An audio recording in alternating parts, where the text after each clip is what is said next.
ipinatitigil po ng palasyo yung pong pagdidisclose, yung pagsasapubliko ng appointment ng mga naitatalaga sa pwesto. Bah, ano yan mga kaibigan, kakaiba yan Wala pang ganyan sa mundo.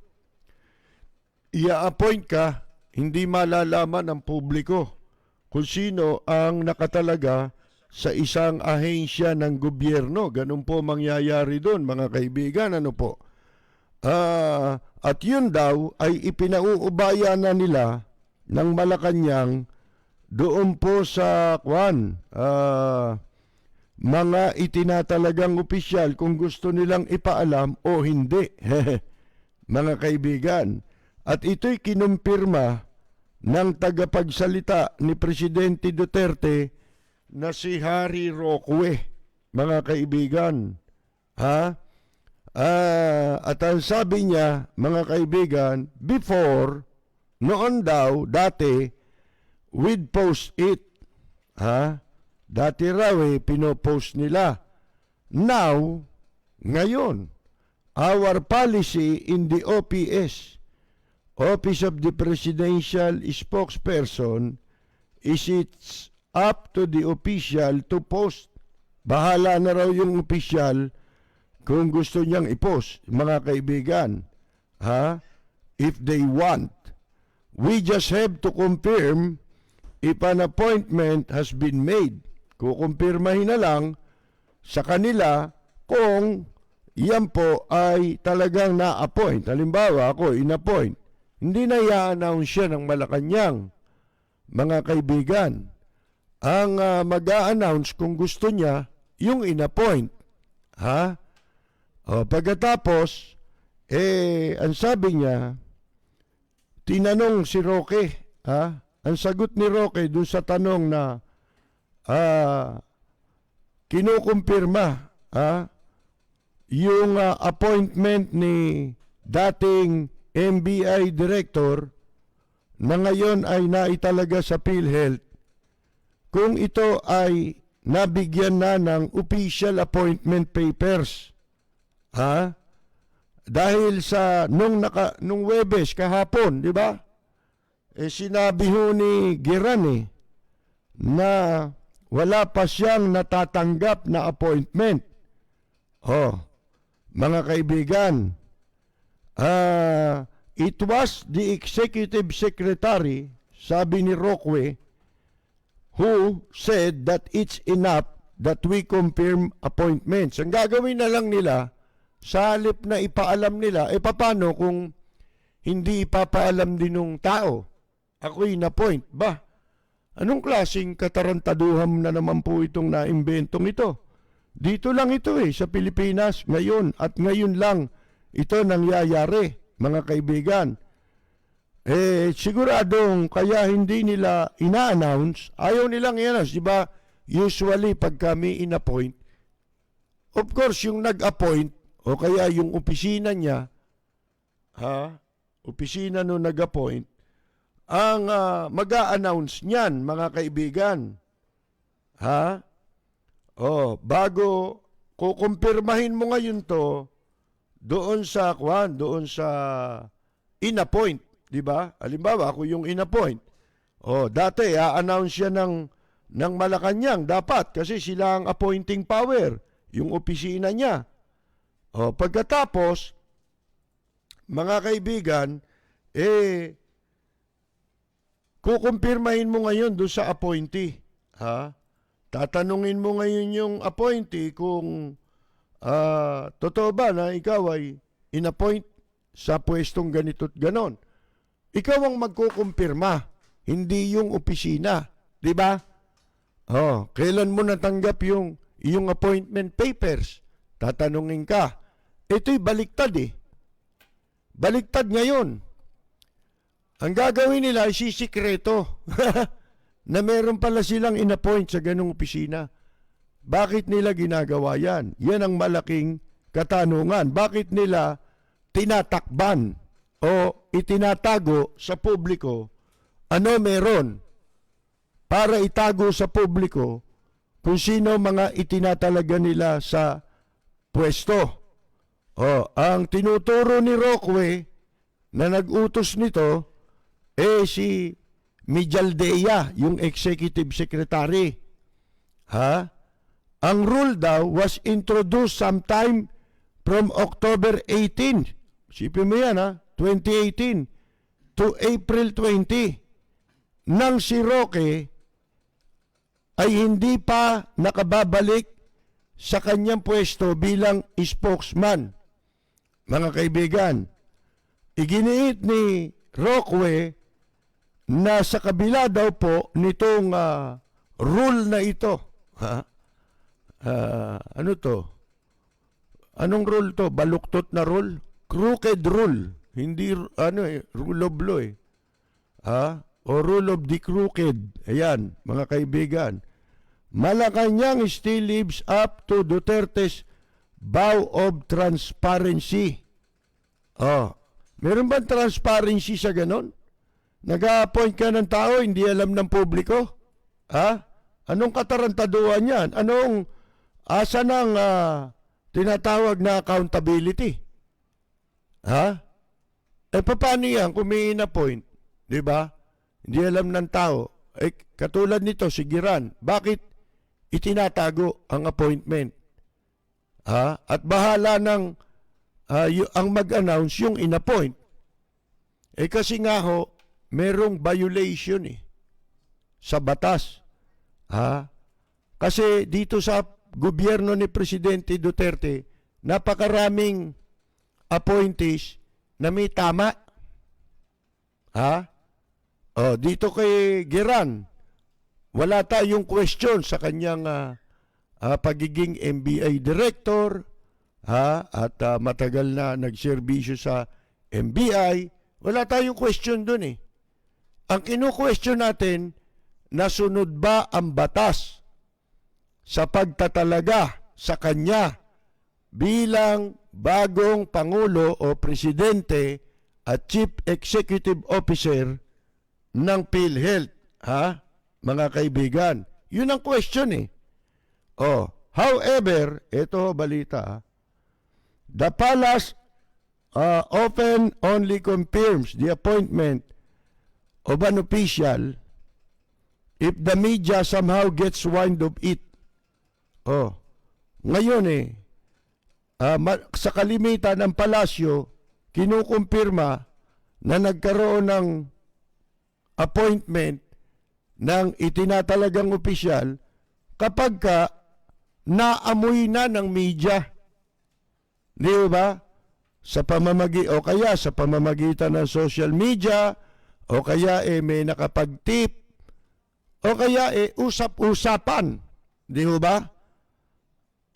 Sa paliwanag daw ni Roque, mga kaibigan, kapag ang Duterte appointee o ang ina-appoint ni Presidente Duterte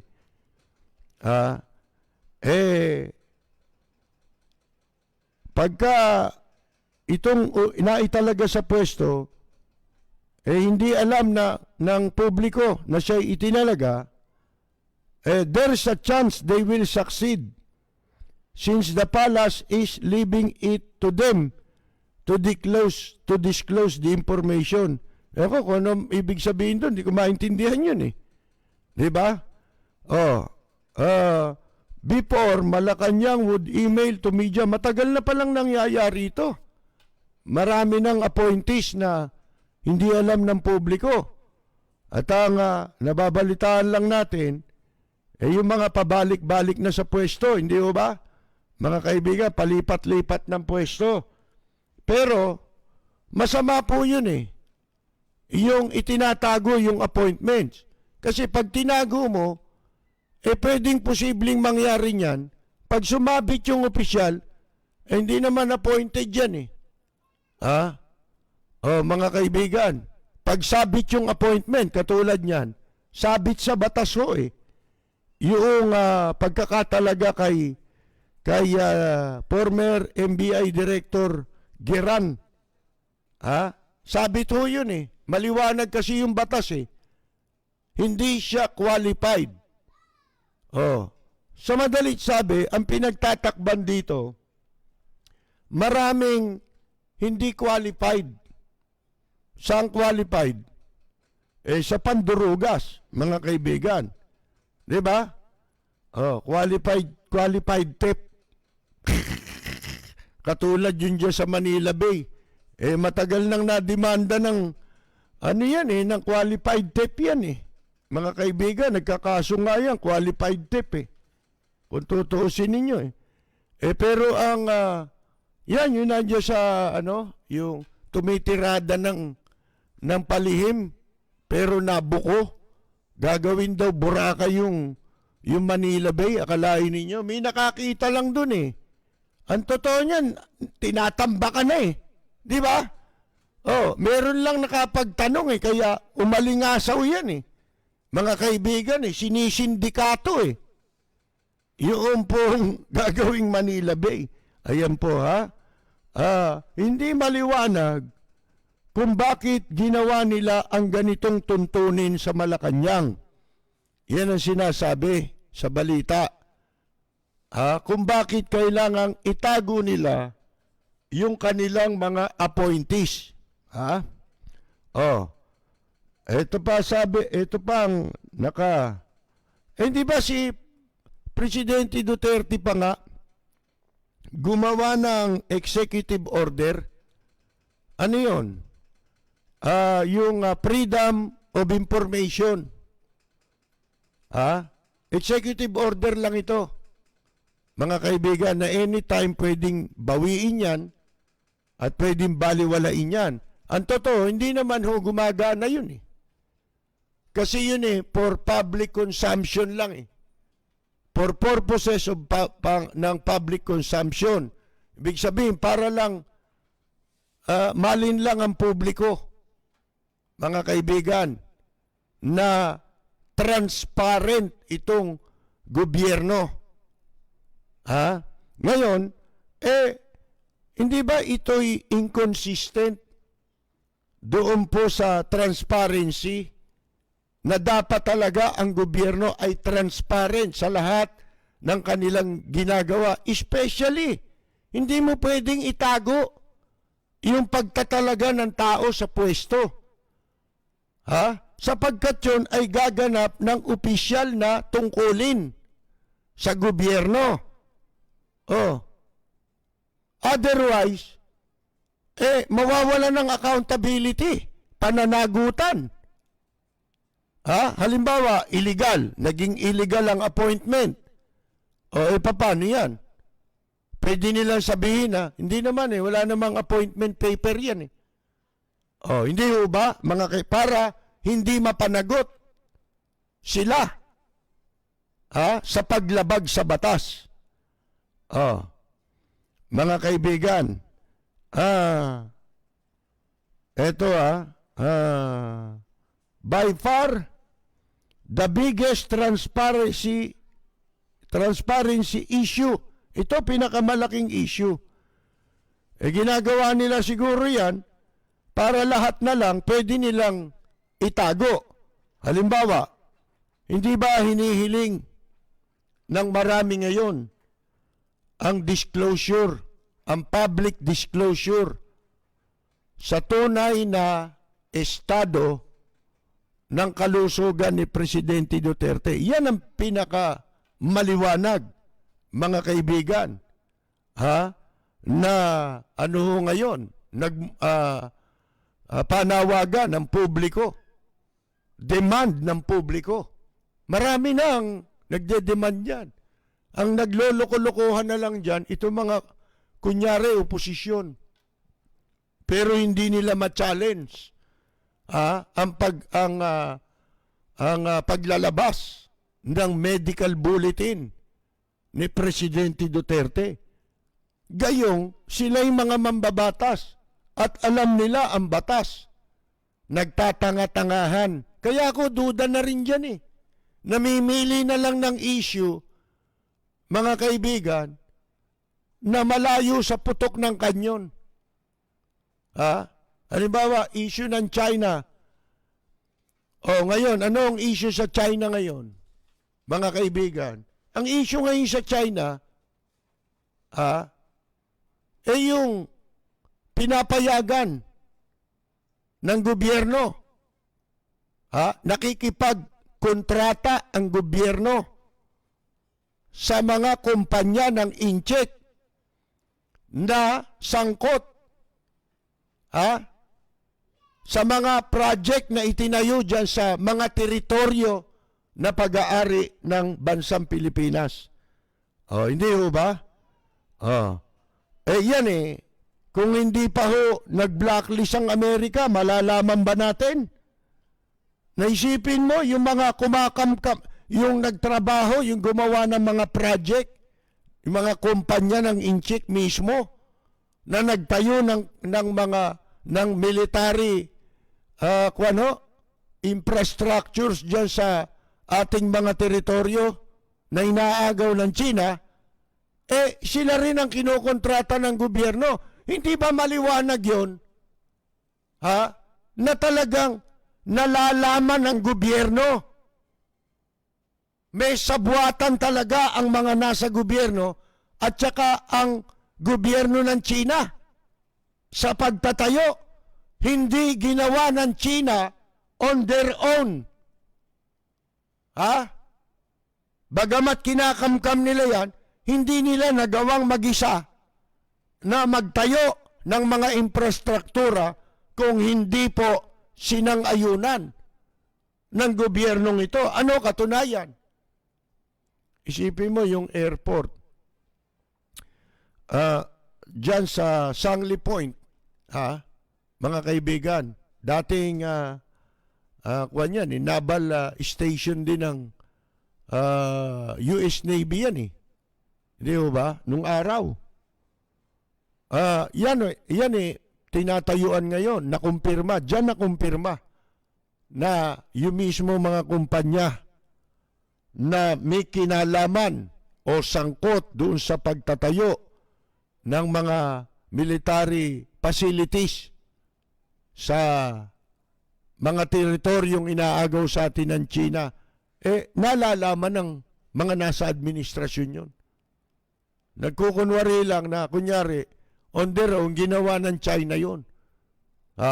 Yun pala, may imprimatur. May pagsang-ayon ng administrasyon. Ngayon, ito, however, ito, the Duterte administration often cites the President's Freedom of Information Executive Order. Ito, ginagamit nila sa panloloko hindi ba? Iyan binabanggit nila bilang katibayan daw ng kanilang commitment sa tinatawag na transparency, mga kaibigan.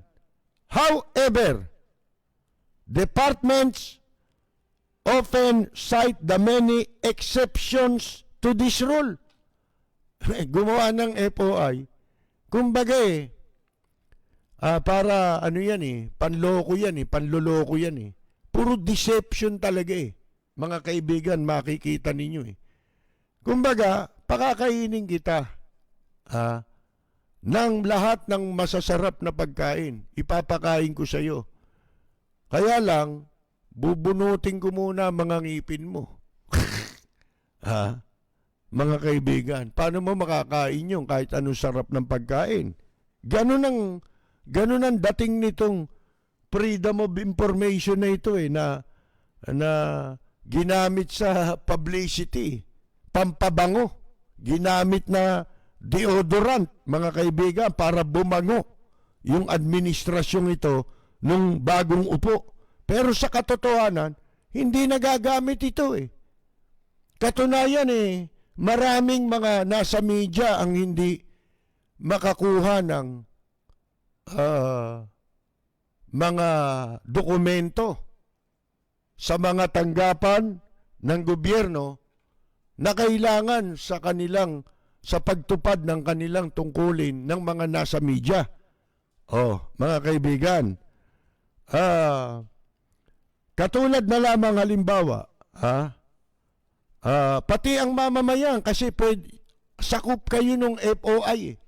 Yung panlolokong FOI nga lang ito. Kasi hindi naman batas yan eh. Yan yung pinangako ni Grace po na isa sa batas kapag nanalo siyang senador nung unang takbo niya. Pero hindi niya tinupad yan. At nitong mga senador, pag malapit na eleksyon, yan ang ginagamit nila eh. Para bulahin ng media eh. Ito naman mga nasa media, nuknukan ng uto-uto. Ako hindi ako nagpapauto dyan sa ganyan eh.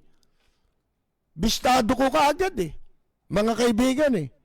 Katulad nito merong kaso nitong si Dino De Leon na nagtangka siyang attorney ito abogado, nag-request ng medical bulletin sa Malacanang. Yung medical bulletin ni Presidente Duterte.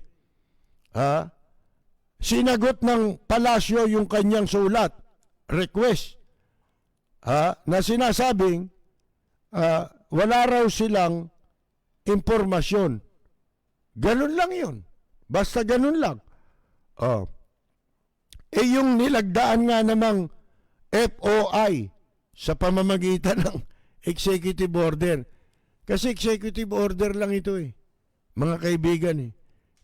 Nakalagay dyan, every Filipino shall have access to information, official records, public records, and to documents and papers pertaining to official acts, transactions, or decisions, as well as to government research data used as basis for policy development.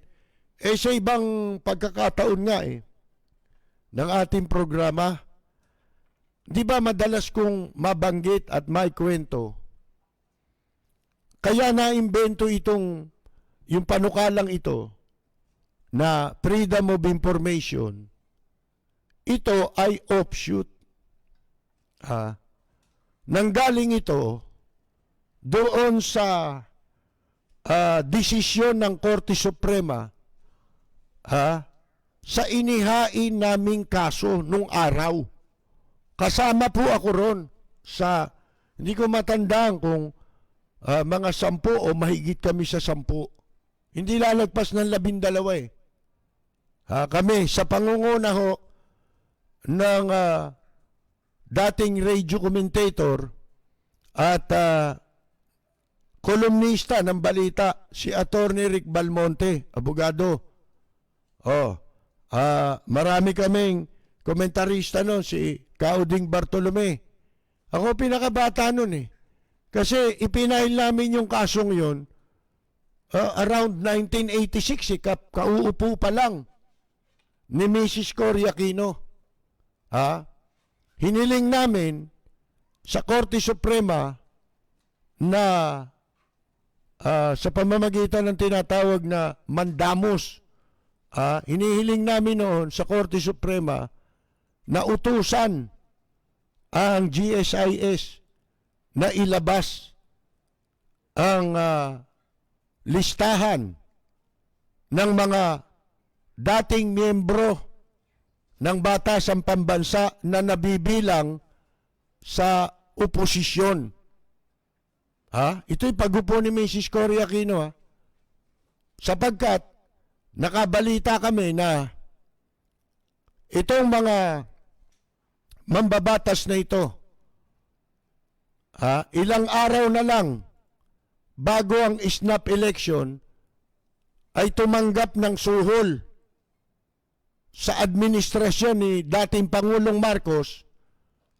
Ilang araw bago ang eleksyon, ibig sabihin bumaliktad sila, nasuhulan sila sa pamamagitan o ang ginamit na pansuhol sa kanila pera ng GSIS. Sa maskara ng kunyari utang. Pero wala naman silang collateral. Kasi kung uutang ka sa GSIS, dahil hindi ka naman miyembro, hindi sila miyembro eh. Ang miyembro yung mga karaniwang empleyado. Hindi ba? Sila yung mga parang congressman eh. mga assemblyman nakautang sila. Sa madalit sabi, kung hindi ka miyembro, dapat meron kang collateral o isasanla kapalit ng pag-utang mo. Sila wala.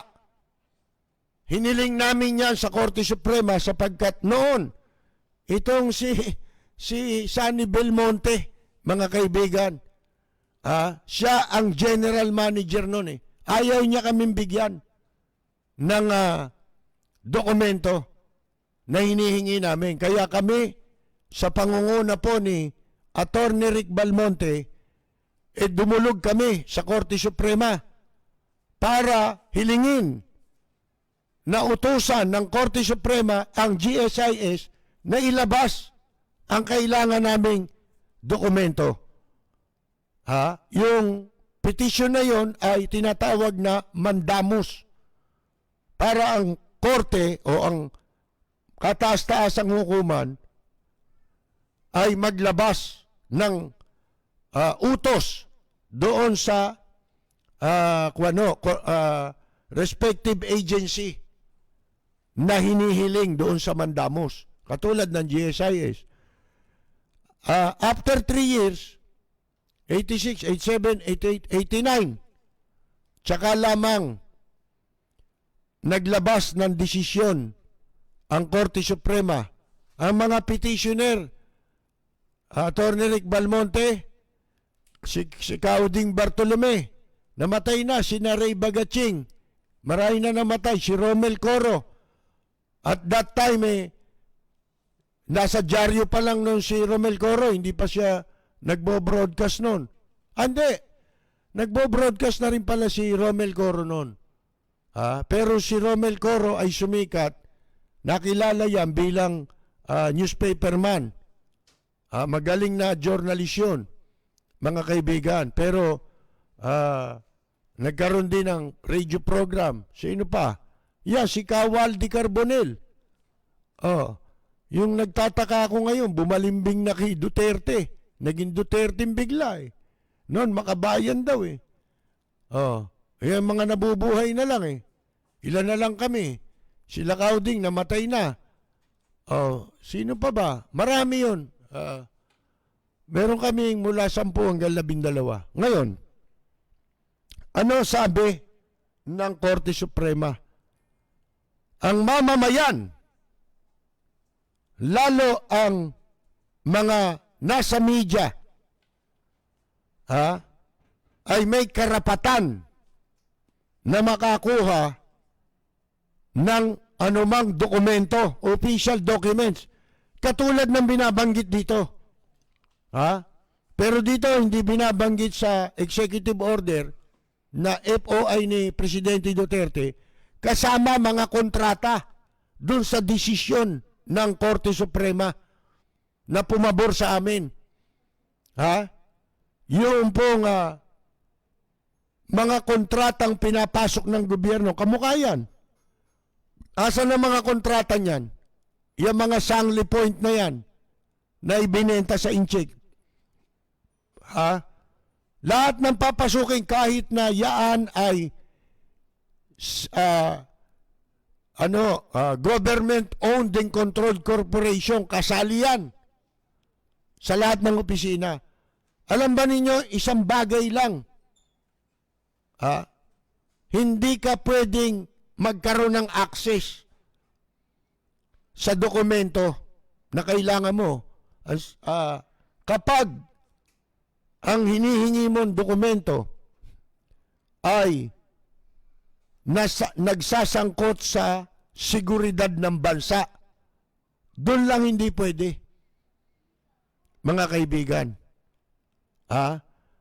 Kulang nga itong nasa Freedom of Information Mga kaibigan. Ito ang naging dahilan kung bakit nagkaroon ng mga panukala tungkol sa FOI. Kung tawagin nga ito, ang tawag dyan, sa pagkakabanggit ng Supreme Court sa kaso namin ay access to public records.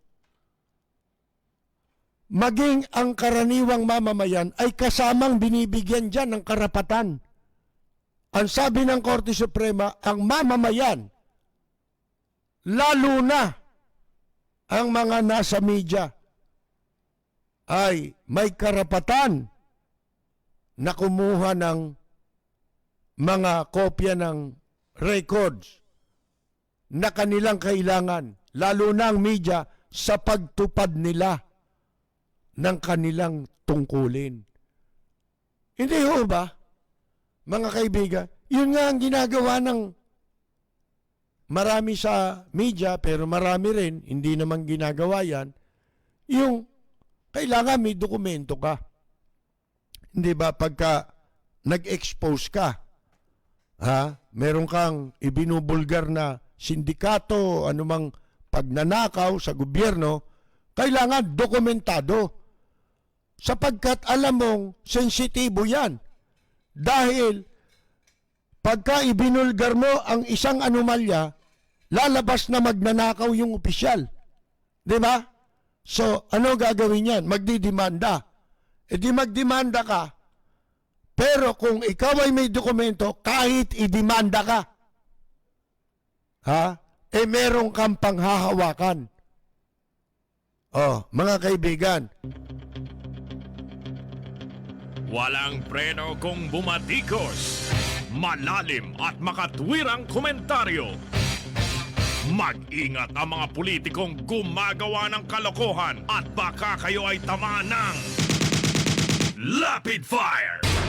magpapatuloy po tayo. Meron akong lilinawin kasi marami daw nag-react doon sa sinabi natin tungkol kay Kawaldi Carbonell.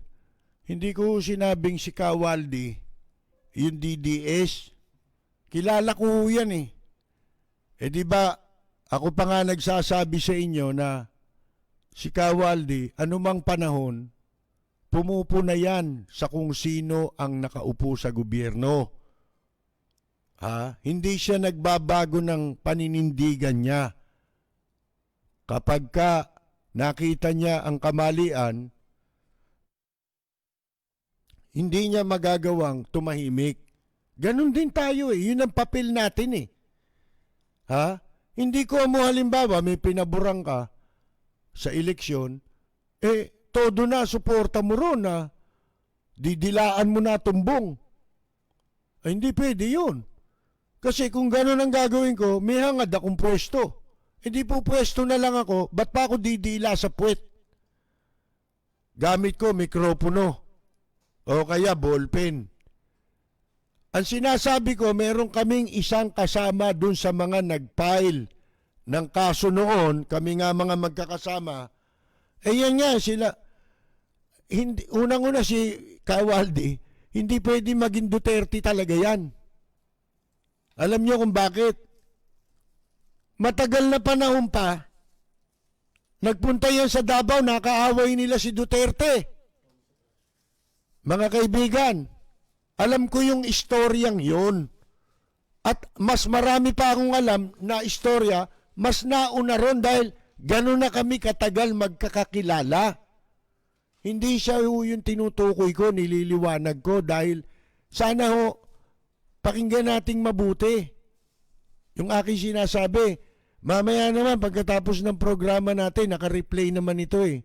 Pwede naman ninyong balikan eh. Hindi ho siya yung tinutukoy ko. Hindi ko na lang pangangalanan. Nasurpresa lang ako dahil isipin mo, nung araw magkakasama kami nagrarally labang kay Pangulong Marcos. Yung rally na ginawa namin, pumunta kami sa Mindiola, kami lang sa lahat ng nagrally sa panahon ni dating Pangulong Marcos ang nakalapit sa gate ng Malacanang. Iilang piraso lang kami. Siya ang namumuno, yung isang tinutukoy ko, hindi si Kawaldi yun. Sipin ninyo yan. Nasa gate kami mismo ng Malacanang, doon na kami pinigilan ng mga military. Kokonti kami. At yun ay napalathala pa sa Mr. and Miss. Maraming larawan yun. Kami ang tanging nagrally sa Mindiola na nakapasok kami hanggang sa Malacanang. Sa gate gate lang sa labas ng Malacanang. Wala nakakarating doon nung araw. Ang mga nagrarally lang noon hanggang Sambeda, gandong ka lang. Oh, yun lang grupong sumama ako noon. Ano mo muna doon yung isang komentarista tinutukoy ko na ngayon nagtaka ako Mga kaibigan, di bali sa iba sumama siya sa iba. Pero ito kitang-kita mo na. Pati ang kalayaan ng pamamahayag na ipinaglaban namin noon, mga kaibigan, nakalimutan na niya. Diba? Nagtaka lang ako. Total, wala naman tayong pakialam doon At isa, kaya ko ulit binabanggit si dating Senadora Miriam Defensor Santiago. Gusto kong maliwanagan ninyo ang dahilan. Yun yung sinasabi natin. Halimbawa, meron tayong binulgar sa ginagawang katarantaduhan ng isang politiko, isang opisyal sa gobyerno. Hindi dahil sa personal ang galit mo sa kanya, kundi labag yun sa mamamayang Pilipino Laban lahat yun sa mamamayang Pilipino. Pero personally, deep inside, gusto ko si Miriam. Gusto ko nandyan siya para balanse lahat. Hindi mo ba? Gusto ko may bunganga na kamukha ni Miriam. At kasing talino niya. Kasing galing sana niya. Meron pa ba tayo niyan? Wala na. Kaya ang marami sa atin, naduduwag na. Dahil nakikita natin, duwag na. Ang mga dapat ay nangunguna para ipaglaban ang ating bansa at mamamayan. Hindi niyo ba napapansin yun? Yung kahalagahan. Hindi ko siya dinimanda dahil galit ako sa kanya personal. Hindi. Ibig sabihin, dinimanda niya ako. Pag dinimanda mo ang media, ano ang gustong i-imply o ipakahulugan ng demanda laban sa media? Unang-una, gusto kang ipahiya. Gusto nilang palitawin na hindi ka nagsasabi ng totoo. Hindi ba? Nagsisinungaling ka kaya ka dinimanda. Pangalawa, takutin ka. Para hindi mo na maipagpatuloy yung iyong pagbubulgar. Mga kaibigan. Dahil may kaso ka Lalo na kung yan ay sasampa sa husgado. Pag nasa husgado, mawawalan ka na ng liliit ng ang iyong kalayaan na maipagpatuloy ang pagbubulgar laban sa isang taong nagdemanda sa iyo. Sapagkat pwede kang i-cite for contempt ng korte. Kaya maraming risk, di ba? Hindi ho libre. Hindi ho basta ginagawa lang ito dahil sa gusto nating magyabang o ano. Hindi. Mga kaibigan ipinaliliwanag namin sa inyo, hindi ho kasindali ng inaakala ng iba ang gampanan yung tungkuling ganito. At pinagpapasalamat lang natin sapagkat marami ang gustong magsalita. Marami rin ang mas may nalalaman sa atin. Marami yan. Baka wala tayo sa kalingkingan. Kaya lang, yung pagkakataon na masabi mo yan, sa palagay ko naman, bihira ang nakagagawa nun. Kahit abogado yan, nag-aral ng batas yan. Hahamunin ko. Hindi siya broadcaster, hindi siya commentator. Sabay kaming uupo sa mikropono. Para kang naglagay ng asong matapang, yung nangangagat ng tao. Dalin mo yung nangangagat ng tao na aso sa veterinaryo.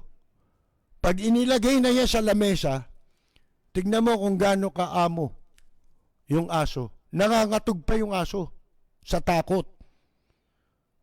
Hindi tao yun, ha? Pero may pakiramdam yun. Di ba? Subukan nyo. Yung nangangagat na aso, dalhin nyo sa veterinaryo. Pag nilagay ng veterinaryo sa lamesa yon, makita ninyo. Ha? Yung tapang nun, wala na. Manginginig sa takot yung aso. Ganon. Yun yung pinagpapasalamat natin. Di ba? Marami tayo na gusto magsabihin natin ng at alam ang sinasabi natin. Baka mas, sabi ko nga, baka mas magaling pa eh. Di ba? Kaya lang yung masabi mo yun, that is another story. Oh, di ba? May mga abogado eh. Ang gagaling na abogado. Pero bigyan mo ng mikropono. Ayan, magkomentaryo ka. Total, tapos ka ng abogasya eh. Marami kang alam na batas eh. Pakinggan nyo si Enrile kung ano tunog. Siguro makakatulog kayo. Di ba? Pag nakinig ka kay Enrile, eh dalubhasang abogado yon. Sige nga, pakinggan mo. Nagpo-programa eh. Di ba? O, pakinggan mo. Kung mapagtsatsagaan mo. Di ba?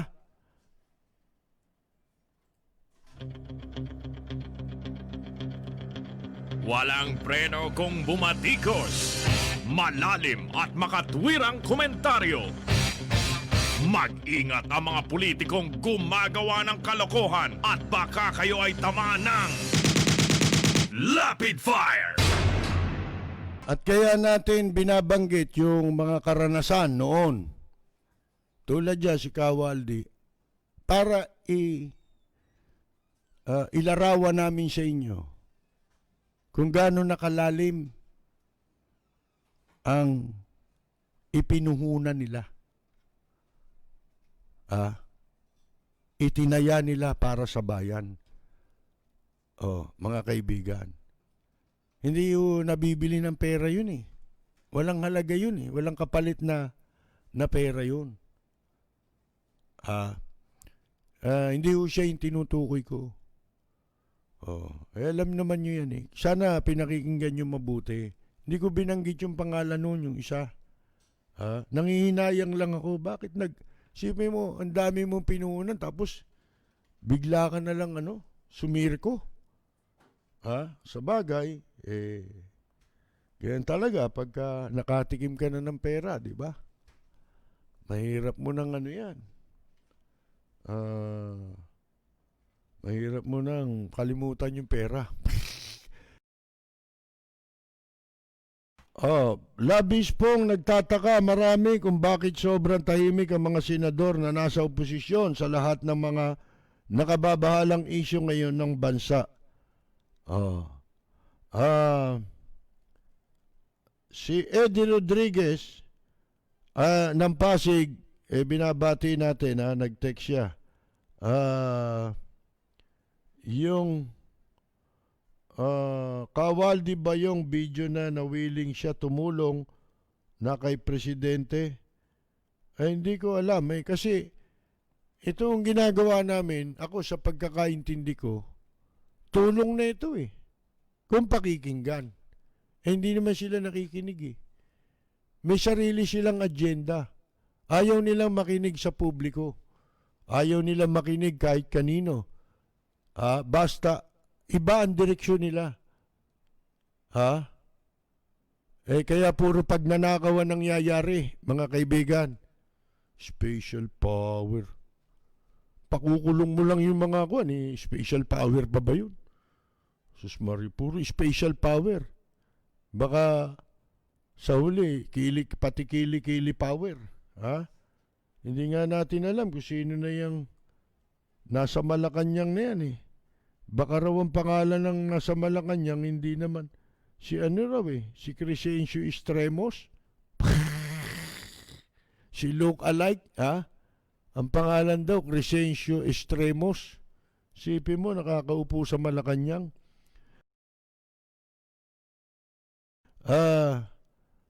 Mirna Guillermo, binabati po natin.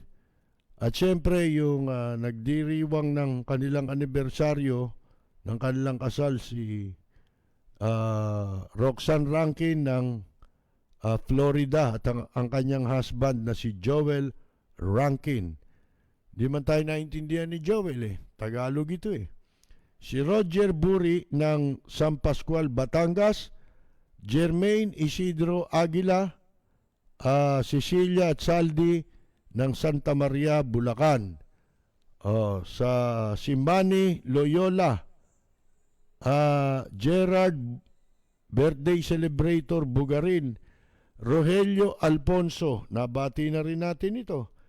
Alam po ninyo, anong tawag dito? Pag Biyernes, magano tayo ng mga, at least mga 2, 3 kanta, di ba?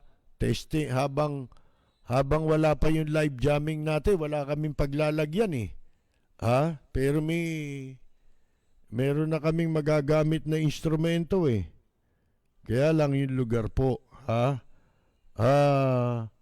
ating mga katropa sa Amsterdam, si Arlene at Mon Barrias. Sa Italy, si Buenos Dias, Joel Diaz at Carolina Luge. Sa Japan, si Tokyo, Japan, si Jorge Beichong. Yan, mga kaibigan. Si Ernie Amante ng Milan, Italy. Si Linda Vista ng San Diego, California. Christopher Mandia, Juni Flores at Nanette Pago. Aloy ng Belgium. Si Jeffrey Espinas Xiao ng Saskatchewan, Canada. Tama kaya sabi ko?